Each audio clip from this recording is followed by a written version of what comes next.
हमारे साथ चर्चा के लिए मौजूद है सीनियर आईएएस ऑफिसर्स और दिल्ली में त्रिपुरा भवन के रेजिडेंट कमिश्नर सोनल गोयल जी। सोनल गोयल जी 2008 बैच की आईएएस ऑफिसर्स है, जिन्होंने सेकंड अटेम्प्ट में पूरे देश में 13th रैंक हासिल करके आज आईएएस बने हैं। आज हम खुद ही जानेंगे उनके सफर की कहानी उन्हीं से। जी मैम नमस्ते। नमस्ते, thank you so much. Yes ma'am. तो कहाँ आपका जन्म हुआ और कहाँ से आपने अपनी पढ़ाई की शुरुआत की? मेरा जन्म दिल्ली का ही है, पीतमपुरा अशोक विहार में मेरा जन्म हुआ। और अगर हम अपने बैकग्राउंड की मैं बात करूं तो पानीपत डिस्ट्रिक्ट हरियाणा से मेरे फादर बिलोंग करते हैं। वो नेटिव प्लेस है हमारा। और पापा क्योंकि सीए हैं, तो जब पापा की पढ़ाई वहाँ कंप्लीट हुई तो उसके बाद में अपना प्रैक्टिस सेटअप करने के लिए पापा दिल्ली शिफ्ट हुए और वहाँ पे अपना अशोक विहार में ऑफिस सेटअप किया। और हमारी शिक्षा सब पूरी दिल्ली में ही हुई है। हम 3 भाई बहन हैं, मेरे 2 सिबलिंग्स हैं, मेरी बड़ी सिस्टर और छोटा ब्रदर है, दोनों ही चार्टर्ड अकाउंटेंट हैं। और मेरी शिक्षा पहले रविंद्रा पब्लिक स्कूल जो कि टीवी टावर के पास है पीतमपुरा, वहाँ से हुई। उसके बाद मैंने डीएवी पब्लिक स्कूल पुष्पांजलि इंग्लिश से 6 to 12 मैंने वहाँ से किया। और बाकी ग्रेजुएशन मेरी Shri Ram college of commerce Delhi university से हुई। और सीएस किया हुआ है मैंने, company secretary from ICSI. LLB किया हुआ है दिल्ली यूनिवर्सिटी से। एलएलएम किया है रिसेंटली फ्रॉम कुरुक्षेत्र यूनिवर्सिटी। और सिलेक्शन के बाद में मेरा एमए इन पब्लिक पॉलिसी भी मैंने किया फ्रॉम इग्नू। मैम ये टर्न कैसे आपने लिया? आपने सीएस किया, आपने एमबीए किया, आपने एलएलबी किया, आपने मास्टर्स डिफरेंट फील्ड्स में आपने की और फिर आप आए सिविल सेवा में। ये कहाँ से आपको प्रेरणा मिली? या फिर आपने बचपन से आपने सोचा था कि मुझे आईएएस बनना है, या फिर कुछ ऐसा इंसिडेंट आपके साथ में हुआ कि आपको लगा कि कुछ बदलाव करना चाहिए? मेरी कहानी एक्चुअली उन एस्पिरेंट से थोड़ी अलग है जिनका आप सुनते होंगे कि बचपन से ही सपना था या उनके पेरेंट्स ने उनको मोटिवेट किया कि सिविल सर्विसेज में जाना है। हमारा जो बैकग्राउंड रहा बचपन से ही, क्योंकि पानीपत मूल निवास स्थान रहा है मेरे फादर का, हमारा भी आना जाना काफ़ी रहा वहाँ पे। तो फैमिली जो रिलेटिव्स हैं पानीपत में है, रोहतक में है, सोनीपत में है, गुड़गांव में है। और क्या है, बिजनेस क्लास फैमिली है। तो हमारा बेसिकली एक ओरिएंटेशन ये था, पापा ने हमेशा स्टडीज़ को तो प्रमोट किया, लेकिन मेरा इनिशियल जो ओरिएंटेशन था वो कॉर्पोरेट सेक्टर में जाने का था। तो जब मैं ग्रेजुएशन कर रही थी तब तक भी मेरा वही था कि मैं अपना सीएस कंप्लीट करूँगी और कोई प्राइवेट सेक्टर में अपना अच्छा प्रोफाइल बिल्डअप करने की कोशिश करूँगी। हुआ ऐसा कि 2003 में जब मैं अपने ग्रेजुएशन के 3rd ईयर में थी तो मैंने सिविल सर्विसेज के बारे में एक मैगजीन में पढ़ा, एक कॉम्पिटिटिव मैगजीन मैंने पढ़ी ऐसे ही अपनी कज़न के यहाँ पे। तो दीदी के वहाँ पे वो मैंने पढ़ा तो मुझे समहाउ ऐसा लगा कि ये सर्विस कुछ अलग है। और मुझे फ्रेंकली उस टाइम में कुछ भी नहीं पता था कि सिविल सर्विसेज क्या होती है, एग्ज़ाम कैसा होता है, कैसे तैयारी करते हैं, कैसे सिलेक्शन करते हैं। बट मुझे ऐसा फील हुआ कि it will give me an opportunity to give back to society और समाज के लिए, देश के लिए कुछ अपना करने का मौका मुझे मिलेगा। लेकिन जब मैंने ये फैमिली पे डिस्कस किया तो काफ़ी इसके लिए रिवोल्ट नहीं बोलूँगी मैं, बट एक्सेप्टेंस नहीं हुई। हर तरीके के सवाल आए मेरे पेरेंट्स ने, पापा मम्मी को एप्रीहेंशन हुई कि अभी ये जो सेटल्ड एक करियर जो कॉर्पोरेट सेक्टर में बनता दिख रहा था, क्योंकि उस टाइम में सीएस भी कर रही थी और सीएस की 2 स्टेजेस मेरी ऑलरेडी हो चुकी थी, प्रिलिमिनरी और इंटरमीडिएट, वो मेरा हो चुका था। तो उसके बाद में फिर इसको शिफ्ट करना करियर को, और सिविल सर्विसेज में हमें पता है कि सिलेक्शन शॉर्ट नहीं है और कितने साल पढ़ाई करेंगे। और आज का डेटा हम देखें तो 10 लाख प्लस एस्पिरेंट्स प्री का फॉर्म भरते हैं और सिलेक्शन फ्यू हंड्रेड्स में होता है। और इवन सिलेक्शन के बाद में क्या सर्विस मिलेगी, क्या रैंक आएगी, कहाँ पोस्टिंग होगी, and more so being a female आप कैसे अपनी फैमिली लाइफ को सेटल करोगे। और सबसे इम्पॉर्टेंट बात थी कि हमारी फैमिली में एक प्रेवलेंट कस्टम था कि विशेष रूप से एक अगर फीमेल चाइल्ड है, गर्ल है, तो मैक्सिमम उसको ग्रेजुएशन तक पढ़ाया जाता था और उसके बाद में इसको मैरिज करके फैमिली लाइफ में सेटल कर दिया जाता था। उसके बाद में वो और उसके इन-लॉज, उसके हस्बैंड जैसा भी म्यूचुअल डिसाइड करें वैसा ही उसकी लाइफ में आगे बढ़ता था। तो वही मैं सब देख रही थी। तो इतना कुछ डिस्कशन हुआ, डिबेट हुआ, और मैं जब अड़ी रही तो मेरे फादर ने फिर कहा कि ठीक है, अगर आपको करना ही है तो मैं रोकूंगा नहीं, लेकिन पापा ने एक चीज़ और एडवाइस करी कि आपको लाइफ में प्लान भी लेके चलना चाहिए कि अगर सिविल सर्विसेज में सिलेक्शन नहीं होता है Yes, ma'am. तो ऐसा ना हो कि आप डिजेक्टेड डिमोटिवेटेड हो जाएं। Okay. तो फिर उन्होंने सजेस्ट किया, तो मेरी जब ग्रेजुएशन कंप्लीट हो गई उसके बाद में मेरा CS भी कंप्लीट हुआ 2004 में। उस साल में फिर मैंने LLB का एंट्रेंस दिया from Delhi university and I got admission, क्योंकि CS और LLB एक अच्छा कॉम्बिनेशन माना जाता है कॉर्पोरेट सेक्टर में। Yes, ma'am. तो उसकी मैंने एडमिशन ले लिया, उसकी क्लासेस शुरू हुई, साथ ही साथ में मैंने CS की भी जॉब शुरू करी, पार्ट टाइम जॉब, कि ये सोचते हुए कि अगर मेरा सिलेक्शन नहीं होता है तो मेरे को कुछ एक्सपीरियंस होना चाहिए। और साथ ही साथ मुझे ये भी लगा कि I should finance my higher studies if not fully then to an extent. और ऑफ कोर्स जो मेरा मेन मोटिव था सिविल सर्विसेज की प्रिपरेशन करना, वो मैंने स्टार्ट की। तो बेसिकली 2004 से 2007 ये तीनों चीज़ें पैरेलल चली मेरी लाइफ में। फोकस था सिविल सर्विसेज की तैयारी, लॉ की क्लासेस भी मैं अटेंड करती थी, और मेरा जो पार्ट टाइम जॉब था एज अ कंपनी सेक्रेटरी वो भी चल रहा तो था। हम कह सकते हैं सोनल गोयल जी इज मल्टीटास्किंग। हाँ, बहुत मुश्किल था, लेकिन ये जो कमिटमेंट दी थी मैंने अपने आप को, शायद उस पर मुझे खरा भी उतरना था। तो हम जो एक क्वारंटीन वर्ड कोविड के बाद से सुनते हैं, मैं उस टाइम में सेल्फ क्वारंटीन में थी। उस टाइम में कि मैंने खुद के ऊपर लिमिटेशंस इम्पोज की हुई थी कि पार्टीज में नहीं जाना, सोशल ओकेजन्स होते थे वहाँ नहीं जाना, क्योंकि I was very self conscious about my time कि मेरा समय मुझे, क्योंकि टाइम ही नहीं था। बेसिकली तीन चीज़ें आपको मैनेज करनी है, क्लासेस भी हैं, एग्जाम्स भी देने हैं, और लॉ के भी खुद के एग्जाम्स होते थे। सेमेस्टर सिस्टम था तो हर 6 महीने में एग्जाम होते थे। तो आपने किस स्ट्रेटेजी के तहत आपने अपना पूरा पढ़ाई को जारी रखा कि आप सेकंड अटेम्प्ट में ही IAS बन गए, क्योंकि IAS बनना इतना आसान भी नहीं है। डेफिनेटली IAS बनना, सिविल सर्विसेज की तैयारी करके एग्ज़ाम क्लियर करना आसान नहीं है। और बहुत एस्पिरेंट्स, आज भी मैं कई एस्पिरेंट्स के साथ में जुड़ी हुई हूँ, उनको गाइड करती हूँ। तो मुझे लगता है कि मेरी स्ट्रैटेजी, एक तो टाइम मैनेजमेंट मुझे लगता है बहुत इम्पोर्टेंट है कि सब व्यक्तियों के पास में 24 घंटे ही है, 24/7 जो हम बोलते हैं। तो उसमें हम किस तरीके से उस टाइम को यूटिलाइज कर रहे हैं, ये बहुत इम्पोर्टेंट है। और मेरा विशेष रूप से, जैसे मेरा आपने बोला कि सेकेंड अटेम्प्ट में सिलेक्शन हुआ, तो जब फर्स्ट अटेम्प्ट मैंने 2006 में दिया तो मैंने प्री लिखा, मेंस लिखा, लेकिन इंटरव्यू कॉल नहीं आया। तो वो मेरी लाइफ का फर्स्ट फेलियर था। सो एज टू से मैं उससे पहले कभी फेल नहीं हुई थी। मार्क्स कम ज़्यादा आना वो एक स्वाभाविक रहता है एक स्टूडेंट की लाइफ में, लेकिन फेल नहीं हुई थी। तो फेल भी उस कगार पे जाके हुई जहाँ पे मैंने एक तरीके का रिस्क लिया हुआ था, कमिटमेंट की हुई थी अपने आप से। तो डेफिनेटली आई वाज डीमोटिवेटेड और कुछ समझ नहीं आ रहा था, lot of confusions. Then I took break for few days, और फिर मैंने अपना जब स्ट्रेंथ को, एनर्जी को रिकलेक्ट किया, तो मैंने अपने आप को एक ही कमिटमेंट दिया कि अब मेरा जो अटेम्प्ट होगा that should be my best attempt, ताकि मुझे आगे जाके कभी अपने ऊपर ये रिपेंटेंस ना हो कि मैंने अपना बेस्ट नहीं दिया।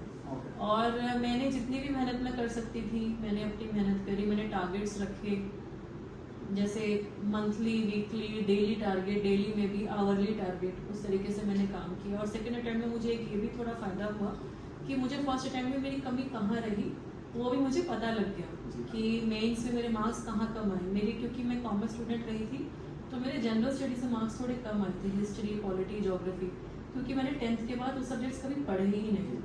तो उनको मैंने उस पर जोर दिया। मेंस में आंसर राइटिंग पे मैंने ध्यान दिया, आंसर राइटिंग, एसे राइटिंग, उस पर ध्यान दिया। और फिर अपनी जितनी मेहनत मैं कर सकती थी, मेरे पेरेंट्स ने बहुत सपोर्ट किया। मेरे पापा, मेरे को आदत थी कि मैं पूरी रात पढ़ती थी और सुबह मैं 7 बजे चाय पी के मैं सोती थी और फिर मैं 12-1 बजे उठती थी। कह सकते हैं कि इस जर्नी के दौरान एक सपोर्ट सिस्टम जो होता है हर किसी के साथ में, वो आपके फादर का आपके साथ में, फादर का, मदर का, मेरे सिबलिंग्स का। मेरी सिस्टर उस टाइम में CA का एग्ज़ाम दे रही थी, तो दीदी मेरे से लगभग 2 साल बड़ी हैं और उनके एग्ज़ाम्स भी चल रहे थे। CA भी आपको पता है बहुत टफ कोर्स है, प्रोफेशनल, उसमें क्वालिफाई होना बहुत आसान नहीं रहता है। तो वो हम लोग साथ में पढ़ते थे और हम दोनों ने ही आपस में बहुत सपोर्ट किया। मेरा ब्रदर है, छोटा है मेरे से 4 साल, तो वो भी जब हम लोग पढ़ रहे होते थे तो वो घर का, जैसे पेरेंट्स को कुछ चीज़ों में सपोर्ट चाहिए होता है, मेडिकली अगर कहीं जाना है या इवन सोशल फंक्शंस में जाना है, ठीक तरीके से तो वो एक तरीके से जो है फैमिली का पूरा मिला जुला प्रयास ये रहा and definitely my both parents, उनका तो सबसे ज़्यादा सपोर्ट ही रहा है। और आज भी उन दोनों की खुद की तबीयत ठीक नहीं रहती है, लेकिन फिर भी आज भी वो एटलीस्ट साइकोलॉजिकली एंड मॉरली वो हमेशा से मेरे साथ में है। आज हम देखते हैं कि लाखों स्टूडेंट्स यूपीएससी की तैयारी कर रहे हैं, ना कि दिल्ली में, अभी तो पूरे देश में वो अपना प्रिपरेशन कर रहे हैं और बेस्ट कर रहे हैं। लेकिन बहुत कम लोग हैं जिनका फर्स्ट अटेम्प्ट में होता है, सेकंड में। बहुत लोग 6-6 साल तक तैयारी कर रहे हैं। तो आप उनको क्या एक मैसेज देना चाहेंगे या एक कुछ टिप्स देना चाहेंगे जो अपना स्टडी ठीक से कर सकें?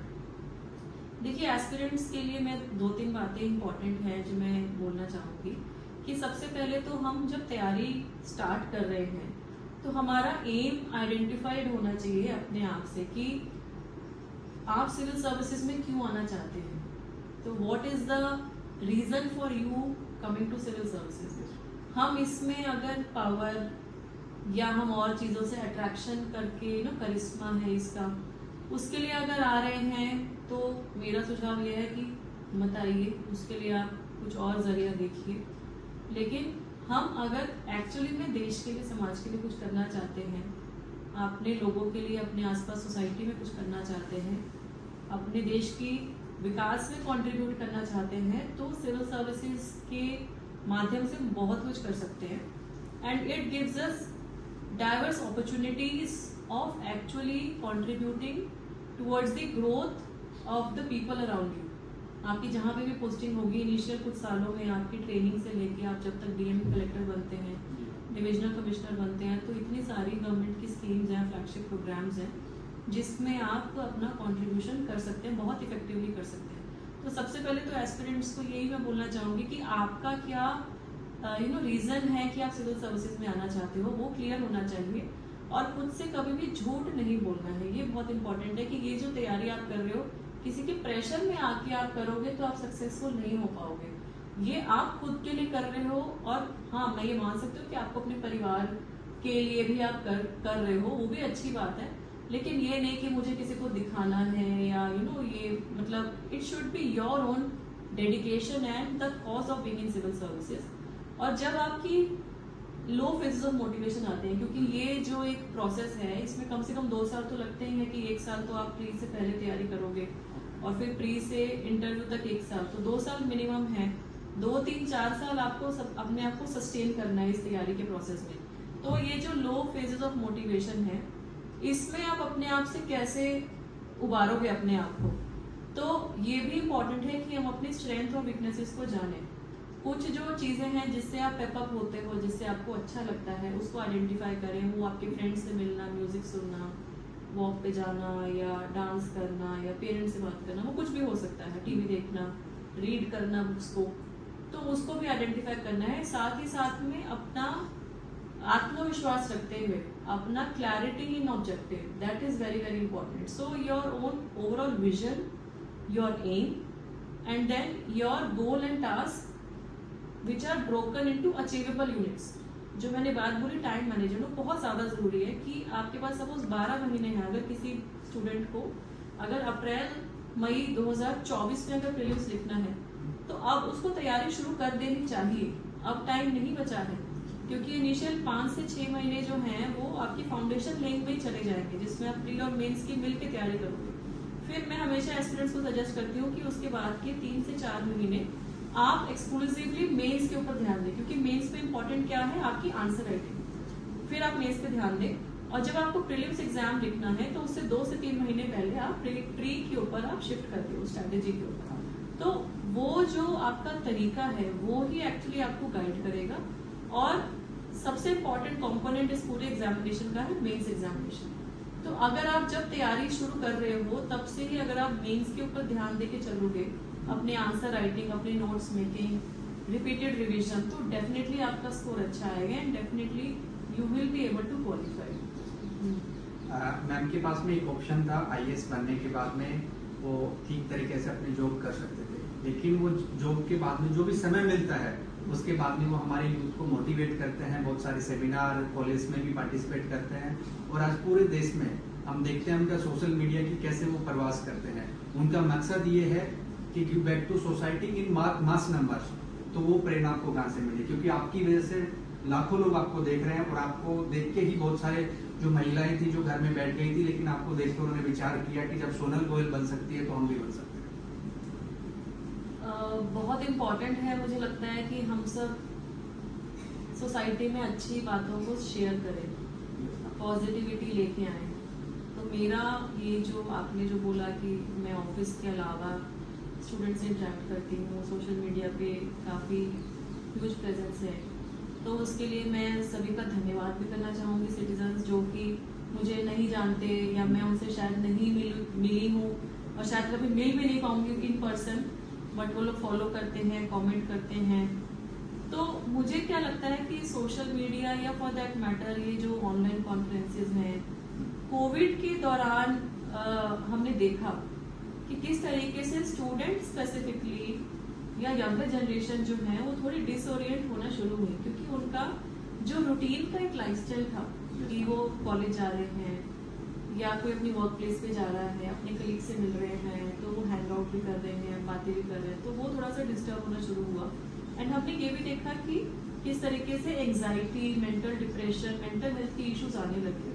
तो मुझे इनिशियली 2020 से ही, मतलब मैं वैसे तो पहले से भी कर रही हूँ, लेकिन उस टाइम से फिर ज़्यादा इन्विटेशंस जैसे जैसे मुझे आने लगे, तो मेरे को जितना भी समय मिलता रहता है अभी, चाहे वीकेंड हो या वीकडे हो इवनिंग में, तो मैं अक्रॉस इंडिया, मतलब बहुत सारी यूनिवर्सिटीज़ के साथ में, स्टूडेंट्स के साथ में मेरे कॉन्फ्रेंसेस होते हैं और कुछ ऐसे विषय हैं जो मैं उन पे बात करती हूँ। तो सिविल सर्विसेज के एस्पिरेंट्स को मेंटर करना तो उसका एक एस्पेक्ट है, साथ ही साथ में लड़कियों को, महिलाओं को भी मोटिवेट करना मेरा एक हमेशा से मकसद रहा है, क्योंकि मुझे लगता है कि उसमें भी अभी काफ़ी कुछ उनकी लाइफ में बदलाव लाने की आवश्यकता है।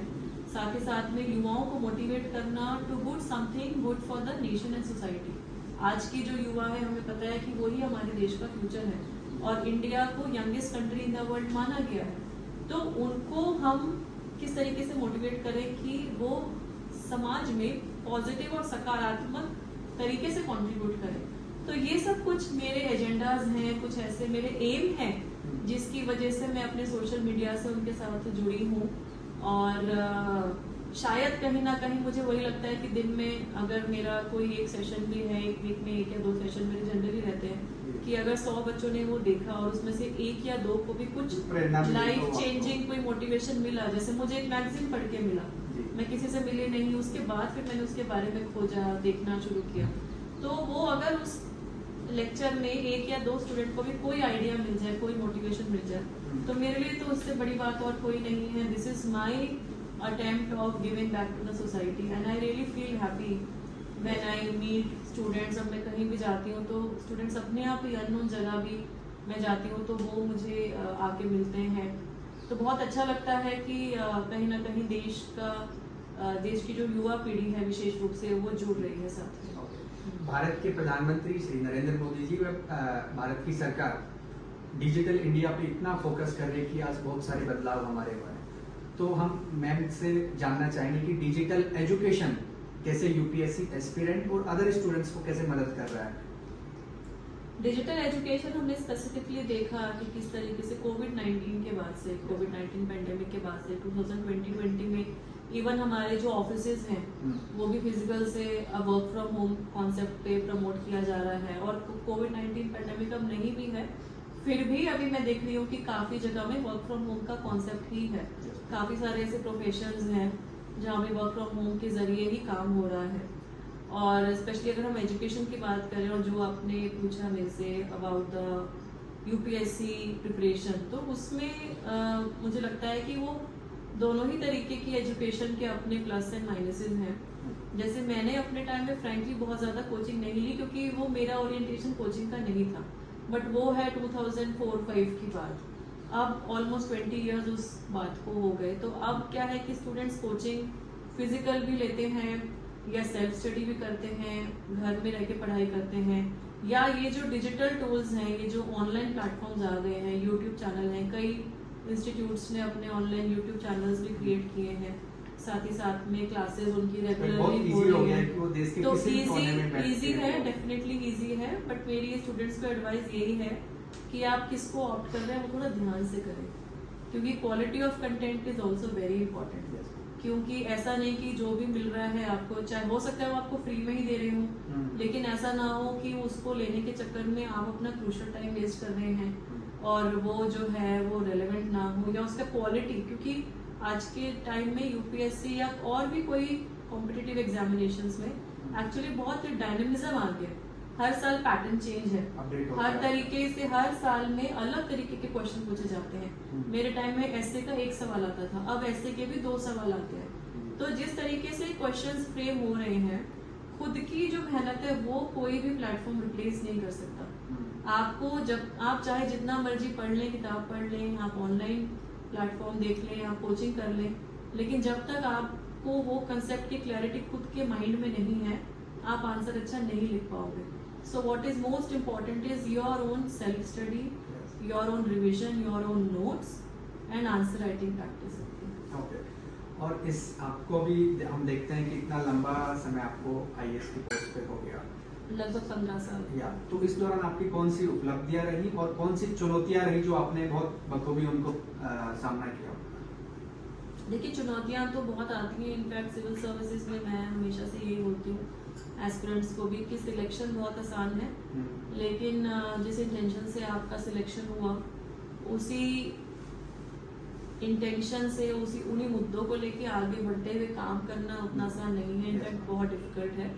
एक डायनामिक पैराफर्नेलिया है जिसमें आप काम करते हो। पैराफर्नेलिया जो आपके आसपास का जो इकोसिस्टम है समाज का, वो गवर्न करता है एक्चुअली। उसमें पॉलिटिकल सेटअप आता है, उसमें मीडिया, जुडिशरी, आज के टाइम में एक्टिविज्म के नाम पे एनजीओ, सिविल सोसाइटी ऑर्गेनाइजेशंस और सिटीजन्स भी काफी सचेत हैं, काफी अवेयर हैं, जो कि अच्छी बात भी है डेफिनेटली। और डिजिटल जो एडवेंट आ गया है, सोशल मीडिया का जो एडवेंट आ गया कि कोई भी वीडियो बना के कहीं पोस्ट कर दे, वायरल कर दे, तो क्या है कि इस वजह से आपका जो रिस्पॉन्स मैकेनिज्म है उसमें चेंजेस आए हैं। जब मैंने एंटर किया था सर्विस में 2008 से लेके अगर अब मैं कंपेयर करूं तो काफ़ी चेंजेस उसमें आए हैं। तो चुनौतियां काफ़ी रही। त्रिपुरा में मेरा लगभग 8 साल मैंने पहले काम किया, उसके बाद मैं हरियाणा में आई, इंटर काडर डिप्यूटेशन में 4 इयर्स में काम किया मैंने यहाँ पे। उसके बाद दोबारा से मैंने त्रिपुरा ज्वाइन किया। अब फिलहाल मेरी दिल्ली में as resident commissioner Tripura house posting है। तो काफ़ी चैलेंजेस आए हैं। मैंने त्रिपुरा में ट्राइबल एरियाज में काम किया। स्टार्टिंग में जब मैं एसडीएम थी तो कुछ एरियाज ऐसे थे जहाँ पे आपको लोगों तक उस पारा में ट्राइबल पॉपुलेशन तक पहुँचने के लिए आपको 5, 7, 8 किलोमीटर पैदल भी चलना होता था। तो वो भी हमने किया। हमने कोशिश करी कि वहाँ पे लोकल बीएसएफ की मदद से वहाँ पे जो हमारी गवर्नमेंट की बेसिक फैसिलिटीज़ है, health, school, anganwadi centre, health sub centre, वो सुचारू रूप से चले। तो डिफिकल्टीज तो आती ही रहेंगी। तो मुझे लगता है कि एक ऑफिसर के लिए 3-4 चीज़ें बहुत इंपॉर्टेंट हैं और उसी से आपकी उपलब्धियाँ, एक्चुअली आपकी उपलब्धियाँ आपकी खुद की नहीं है, वो तो हमारे तो ट्रांसफरेबल जॉब है। हमें खुद ही नहीं पता कि हम कहाँ पे कितने दिन रहेंगे। तो वो जो उपलब्धियाँ होती हैं वो उस टीम की होती हैं जहाँ पे भी आपकी पोस्टिंग रहे। तो मुझे लगता है कि टीम स्पिरिट बहुत इम्पोर्टेंट है। साथ ही साथ में लोगों को साथ में लेके काम करना, जो वहाँ की जनता है, लोगों के लिए एक्सेसिबल होना, that connect to the citizens and the society, that is also very important. And then your partnership, basically citizen to government की जो बात करते हैं या गवर्नमेंट टू सिटीजन, वो कोलैबोरेटिव पार्टनरशिप एक एस्टैब्लिश करना पड़ता है। तभी आप, जो हम बात कहते हैं ना कि जन अभियान, कोई भी फ्लैगशिप प्रोग्राम जो है, अगर वो जन अभियान बनेगा तभी वो सक्सेसफुली इम्प्लीमेंट हो पाएगा। तो लीडरशिप क्वालिटी, आपकी टीम को आपको लीड करना है, उनको डायरेक्शन देनी है और फिर उनको एम्पावर भी करना है, उनको सक्षम बनाना है कि आप अगर ट्रांसफर हो भी जाते हो तो जो इनिशिएटिव लिए जा रहे हैं वो अच्छी तरह से सस्टेनेबल तरीके से चलते जाएं। तो ये सब चीज़ें हैं जो एक ऑफिसर के लिए आई थिंक चैलेंजेस भी बहुत आते हैं। मोर सो बीइंग अ फीमेल, मुझे लगता है कि चैलेंजेस हमेशा से ज़्यादा आते रहे हैं और आते भी रहेंगे, क्योंकि एक हमारा जो समाज है आज भी पेट्रियार्की डोमिनेटेड समाज है, मेल डोमिनेटेड समाज है। कुछ ऐसे प्रोफाइल्स हैं जहाँ पे आपने देखेंगे इंडिया में हर स्टेट में कि आज तक भी जहाँ पे फीमेल ऑफिसर्स की पोस्टिंग नहीं हुई है। और मेरी भी सर्विस में ऐसे कुछ प्रोफाइल रहे जहाँ पे I became the first officer to be posted in that position. तो वो त्रिपुरा में भी हुआ और हरियाणा में भी हुआ। तो I am fortunate, I would say, कि मुझे ऐसी अपॉर्चुनिटीज़ मिली कि मैं चैलेंजेस में काम करूँ उसी से शायद इंसान स्ट्रॉन्ग भी बनता है और आपको और लोगों के लिए अच्छा करने की मोटिवेशन भी मिलती है। आज जब बात चर्चा होती है तो लोग चर्चा करते हैं कि सोनल गोयल मल्टीटास्किंग है, उनको हर समय एक नई चुनौती लेना स्वीकार करते हैं वो। अभी जैसे उन्होंने CS किया, फिर LLB किया, फिर उन्होंने डिफरेंट मास्टर्स डिग्री की, फिर उसके बाद में वो IAS बने, और IAS बनने के बाद भी वो अभी शांति से काम नहीं कर रहे हैं। अभी वो IAS के अलावा जब भी उनको समय मिलता है, आज हम देखते हैं वो जो स्ट्रीट के जो बच्चे हैं उनको अब बुक्स वो डिस्ट्रीब्यूट करते हैं, विमेंस को लेके वो सैनिटरी पैड वो दे रहे हैं। तो मैम ये प्रेरणा कहाँ से मिली? मुझे लगता है ये प्रेरणा हम सब के अंदर है, हम सब ह्यूमन बीइंग्स हैं। क्योंकि तो आप ये- ऐसे इनिशिएटिव कर रहे हैं जो बिल्कुल जैसे जमीन से जुड़े हुए हैं डायरेक्ट, जिसका आमतौर पे किसी का ध्यान भी नहीं जाता, वो आप इस लेवल पे होने के बाद भी आप उनको बड़े नजदीक से उनके साथ में काम कर रहे हैं। तो ये सब करने की प्रेरणा डेफिनेटली मैं अपने फादर से डिराइव करती हूँ। पापा ने हमेशा, अब तो उनको अनफॉर्चुनेटली लास्ट 1 ईयर से he is suffering from cancer, तो उनका कैंसर का ट्रीटमेंट चल रहा है और मम्मी भी मेरी ठीक नहीं रहती है। लेकिन पापा जब एक्टिव थे तो पापा ने कई साल सोशल सर्विस में अपने बिताए हैं और सामाजिक कार्यों में बिल्कुल निस्वार्थ सेवा पापा ने की। तो पापा ही कहीं ना कहीं हमें बचपन में भी बोलते आए कि ईश्वर हमें हमेशा अच्छा रखेगा, मतलब हमारी जो नीड्स हैं वो हमेशा टेकन केयर ऑफ रहेंगी। हम लोग क्योंकि इतना पढ़ लिए, एक लेवल तक पहुंच गए समाज में, तो ये तो कोई छीन नहीं सकता है हमसे जब तक हम कुछ ऐसा ना करें। तो अब क्या है कि हम जितना भी कोशिश कर सकते हैं वो give back to the society बहुत ज़्यादा ज़रूरी है। तो वही मुझे जहन में रहता है और मैं कुछ NGOs के साथ भी जुड़ी हुई हूँ।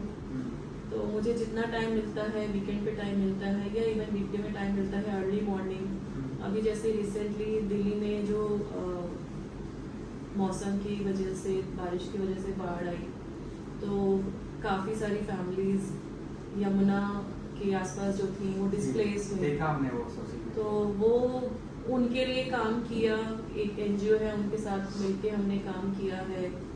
उनको, महिलाओं को सैनिटरी नैपकिन्स पहुंचाना, क्योंकि मेंस्ट्रुअल हाइजीन एक ऐसा चीज़ है जिसके बारे में आज भी अवेयरनेस कम है और लोग इस पे बात नहीं करना चाहते। हाँ, अभी मैं बताना चाहूँगा कि आज भी भारत में पीरियड्स को लेके, महिला की किसी भी सामाजिक उनको बुराई को लेके आज कोई चर्चा नहीं करना चाहता। लेकिन सोनल जी ने पिछले 2022 में हम बात करें तो उन्होंने एक कैंपेन चलाया पीरियड्स को लेकर। वो क्या था वो अभी बताएंगे। इनफैक्ट शायद आपको नहीं पता हो, मेंस्ट्रुअल हाइजीन को लेके जब मैं DC झज्जर थी तो वहाँ पे भी हमने एक कैंपेन शुरू किया था। उसका नाम हमने लिखा था उमंग एक पहल। अच्छा। तो वो एक कोलैबोरेटिव अप्रोच था जो कि बेसिकली एडोलेसेंट गर्ल्स, जो कि गवर्नमेंट सरकारी स्कूल्स में जो बच्चियां पढ़ रही थी 9 से 12, हमने एक्चुअली एक सर्वे कराया जिसमें ये देखा कि इन बच्चियों का ड्रॉप आउट रेट बढ़ रहा है 9th और 10th क्लास में। और सर्वे में ये पाया गया, एक रीजन इंपॉर्टेंट था लैक ऑफ मेंस्ट्रुअल हाइजीन। तो लैक ऑफ मेंस्ट्रुअल हाइजीन था और वो ऐसे परिवारों से आती थी कि वो उनको फैसिलिटी नहीं दी जा रही थी। तो हमने फिर सर्व शिक्षा अभियान में एक इनोवेटिव कंपोनेंट होता है फंड का, उसको यूज किया और हमने NRLM में जो सेल्फ हेल्प ग्रुप की महिलाएं सैनिटरी नैपकिन्स बना रही थी उनसे ये परचेज किया और उनको बच्चियों को फ्री ऑफ कॉस्ट हमने दिया। तो बेसिकली WCD डिपार्टमेंट ने इस पूरे प्रोग्राम को कोऑर्डिनेट किया और इसमें एजुकेशन डिपार्टमेंट और रूरल लाइवलीहुड डिपार्टमेंट की कोऑर्डिनेशन से हमने जब ये कैंपेन किया स्टार्ट, उसके बाद ये इतना सक्सेसफुल हुआ कि after a few months we saw कि ड्रॉप आउट रेट कम हो गया। और इस इनिशिएटिव को स्टडी करने के लिए फिर मिनिस्ट्री ऑफ WCD की टीम गवर्नमेंट ऑफ इंडिया से हमारे डिस्ट्रिक्ट में भी उन्होंने विजिट किया और अपनी बेस्ट प्रैक्टिसेस में भी इसकी कंपाइलेशन में ये इनिशिएटिव लिया गया। और जैसे कि आपने बात करी 2022 में, तो हमने मेंस्ट्रुअल हाइजीन के ऊपर में मैं हमेशा से ही काफ़ी वोकल रही हूँ कि महिलाओं के लिए जो महावारी का इशू है, इनफैक्ट ये तो एक नेचुरल रिप्रोडक्टिव प्रोसेस है जो कि नेचर द्वारा, बायोलॉजी द्वारा दिया गया है। तो इसके बारे में टैबू क्यों है, इसके बारे में हमें डिस्कस करना चाहिए, प्रमोट करना चाहिए और हमारे जो बिहेवियरल चेंजेस हैं वो इसको हमें लाने की बहुत ज़्यादा आवश्यकता है।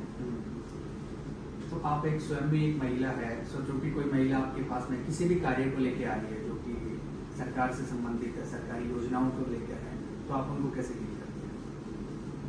देखिए, चाहे महिला हो या पुरुष, एज एन ऑफिसर मेरी जिम्मेवारी ये है कि एटलीस्ट मैं उनको सुनूं, क्योंकि आज के दिन भी ऐसा सुनने में आता है, आपने भी सुना होगा कि ऑफिसर्स की टाइम ही अवेलेबल नहीं होता, मिल ही नहीं पाते हैं और एक्सेसिबिलिटी का इशू है।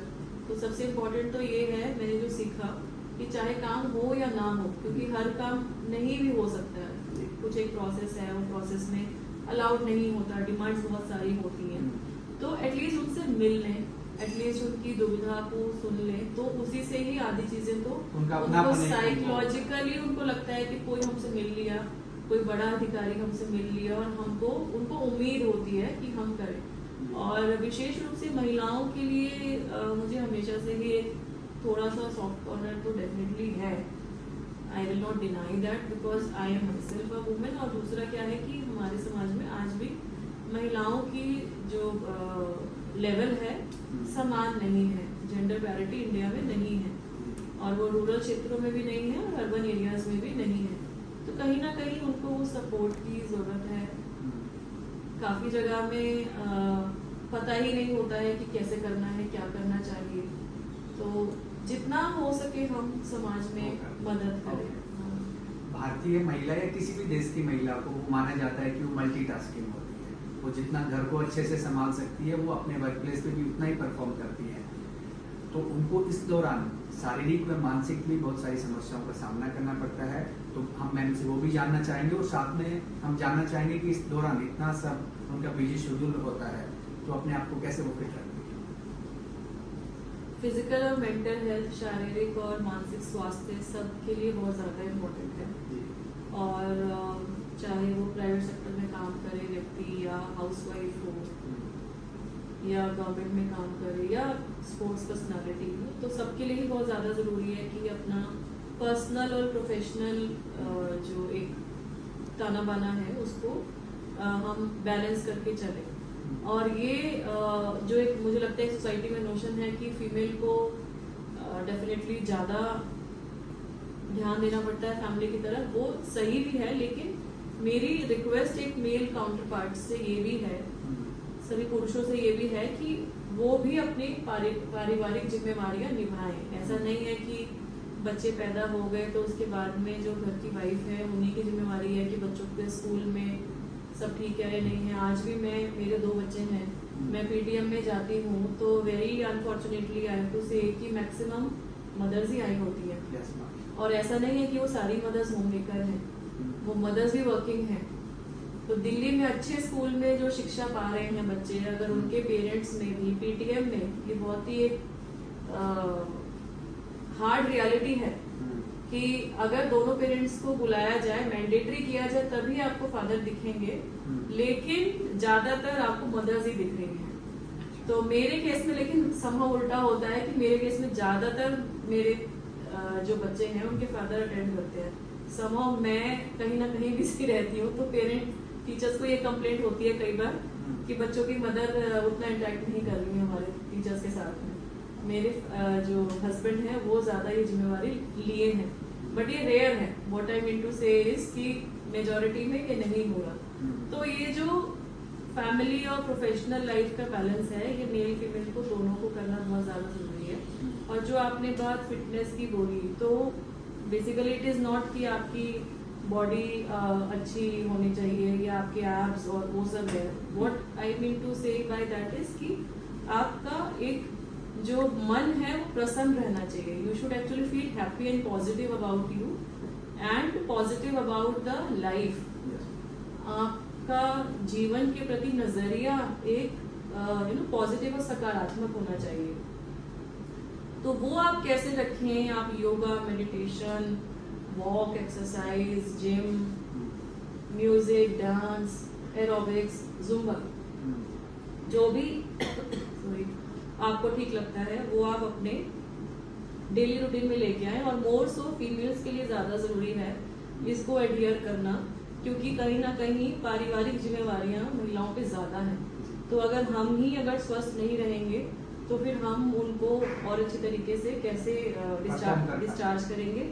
और अगर हेल्थ अच्छी नहीं है तो डेफिनेटली आपकी प्रोडक्टिविटी भी वर्क प्लेस पे भी अफेक्ट होती है। माननीय प्रधानमंत्री जी ने भी फिट इंडिया जी। का प्रोग्राम का लॉन्च किया कुछ साल पहले, उसके बाद से वो किस तरीके से प्रमोट करते हैं और इंडिया में स्पोर्ट्स को लेके काफ़ी अब इतना सजगता है। खेलो इंडिया हर साल मनाया जा रहा है और काफ़ी बच्चे अब स्कूल्स में भी और कॉलेजेस में भी कॉम्पिटिशन में पार्टिसिपेट कर रहे हैं।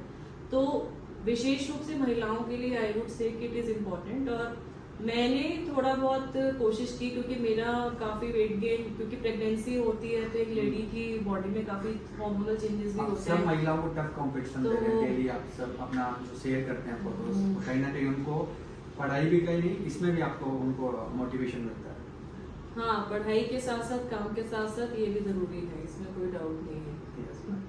सो आपने परिवार की बात की, हमने देखा कि फादर्स डे के दिन सोनल गोयल अपने पिता के लिए ऐसी लाइनें लिखती हैं कि सब लोगों को इतना दिल को छूने वाली, और एक वीडियो बीच में उनका आता है जो अपनी बेटी के साथ में वो अच्छे से डांस करते हैं, तो उसका क्या है? आई थिंक हम सब ह्यूमन बींग्स हैं, हम सब इंसान हैं और ये सब जो चीज़ें हैं ये हमारी इमोशंस हैं जी मैम। और इसमें we can't fake anything. As a mother मैं अपनी बेटी के साथ कहीं गई और मुझे कुछ फील हुआ और मैंने उसको डाला, लोगों ने अप्रिशिएट किया, तो बेसिकली क्या है कि मदर और एक डॉटर की जो बॉन्डिंग है वो आई थिंक एक बहुत ही स्पेशल फीलिंग है। सेम मेरा जो मेरे पेरेंट्स के साथ में जो रिलेशन है, मेरे फादर का जो कंट्रीब्यूशन रहा है, हालांकि अनफॉर्चुनेटली मेरी पोस्टिंग त्रिपुरा रही तो इवन हरियाणा में भी रही, तो हम उतना टाइम नहीं दे पाते हैं अपने पेरेंट्स के लिए। लेकिन देखा हमने हरियाणा की महिलाएं आज भी आपको कहीं- याद करती हैं, वो आपको बुलाती हैं आपके कार्यक्रम में आपको। हाँ, इनवाइट्स मुझे आते हैं बट वही टाइम की वजह से मैं नहीं सब जगह नहीं जा पाती हूँ। बट मुझे लगता है ये जो हम चाहे जितने मर्जी जहाँ तक भी पहुँच जाए, तो मुझे लगता है कि अपने परिवार को साथ में लेके चलना भी बहुत इम्पोर्टेंट है, क्योंकि इस पूरे उसमें एक वर्ल्ड में पूरे यूनिवर्स में एक ये छोटी सी एक सबसेट है, एक यूनिट है जो हमेशा से ही आपके साथ में रहेगी, चाहे आप अच्छा करें, चाहे आपकी लाइफ में स्ट्रगल्स आए, तो ये आपके साथ में हमेशा आपकी स्ट्रेंथ की तरह रहेंगे और इनको हमेशा साथ में रखना चाहिए। तो मैम, जब आप सामाजिक कार्य से फ्री होते हैं, जब आप प्रशासनिक कार्य से फ्री होते हैं या फिर अन्य किसी भी कार्य से फ्री होते हैं, आप जब बिल्कुल घर पे रहते हैं, तो आपकी क्या रुचि रहती है? टाइम एक्चुअली मिलता नहीं है, बहुत कम टाइम रहता है, फिर भी I always enjoy spending time with my kids. बच्चे छोटे हैं अभी, तो उनको मम्मी की अभी ज़्यादा ज़रूरत है, जब बड़े हो जाएंगे तब शायद उनकी ज़रूरत नहीं रहेगी, तो उनके साथ टाइम स्पेंड करना, क्योंकि आजकल उनकी एजुकेशन में भी काफ़ी चेंजेस आ गए हैं, तो वो स्कूल भी जिस तरीके से उनको होमवर्क असाइनमेंट्स मिलते हैं वो सब देखना, उसके अलावा उनके साथ में कुछ एजुकेशनल मूवीज़ देखना। मेरे बेटे को डांस अच्छा लगता है, हालांकि वो 4 साल का है, तो म्यूज़िक चैनल चला के डांस करना, सिंगिंग, तो यही सब चीज़ें हैं। मुझे चेस खेलना बहुत अच्छा लगता है, बट चेस अभी आजकल मैं नहीं खेलती हूँ। कुकिंग का शौक है, वो भी कभी कभी जब टाइम मिलता है वीकेंड्स पे तो कुछ मैं कुक करती हूँ बच्चों के लिए, फैमिली के लिए, तो यही सब है। एक्चुअली दिन तो शुरू होके खत्म हो जाता है, पता नहीं लगता। जो युवा, महिला और पूरे देश के तमाम आम आदमी आपको देख रहा है, तो यूपीएससी का स्टूडेंट है जो प्रिपरेशन कर रहा है, जो आपको देख रहा है, तो उनको क्या संदेश देना चाहिए? मेरा उनको यही संदेश है कि सबसे इम्पोर्टेंट तो बात है कि अपने ऊपर विश्वास रखना बहुत ज़्यादा ज़रूरी है। हैव दी सेल्फ कॉन्फिडेंस, एक पॉजिटिव सेल्फ बिलीफ, ये बहुत ज़्यादा ज़रूरी है कि हमें अपने ऊपर आत्मविश्वास कि हम जो लाइफ में करना चाहते हैं, हमें ये ज्ञान होना चाहिए, ये अवेयरनेस होनी चाहिए कि उसको प्राप्त करने में, उसको हासिल करने में दुविधाएं आएंगी, कठिनाइयां आएंगी, लेकिन उससे हताश और निराश नहीं होना। हमें उसको फेस करना है, उसको ओवरकम करना है और अपने लक्ष्य को हासिल करना है, ये बहुत इम्पोर्टेंट है। और चाहे वो लड़की हो या लड़का हो, कठिनाइयां सभी के जीवन में आएंगी। हो सकता है कि एक महिला के जीवन में ज्यादा आए, इनफैक्ट आएंगी ही, वो कह सकता है वो तो डेफिनेटली आएंगी ही, लेकिन अपने हौसले पे विश्वास रखते हुए, अपने 100% एफर्ट देते हुए, अपनी कमिटमेंट देते हुए, अपने डिटर्मिनेशन के साथ में आगे बढ़ना है। ये बहुत इंपॉर्टेंट है, and then definitely you will achieve what you want. और ये भी जरूरी है ये ध्यान में रखना कि हम जिस भी करियर प्रोफेशन को चूज करें उससे हम समाज के लिए, सोसाइटी के लिए कुछ ना कुछ अच्छा करें। ये हम जहन में रखें कि आप कुछ भी कर रहे हैं तो उससे देश के लिए आप क्या अच्छा कर रहे हो, ये जरूर ध्यान में रखें। और हम सब देश की उन्नति प्रगति में अपना पॉजिटिव योगदान देते रहें, यही मेरी आप सबसे अपील है। Thank you ma'am. तो ये थी सोनल गोयल की कहानी। हम आगे भी आपको ऐसी प्रेरणादायक कहानी सुनाते रहेंगे। आप जुड़े रहे हमारे साथ। धन्यवाद।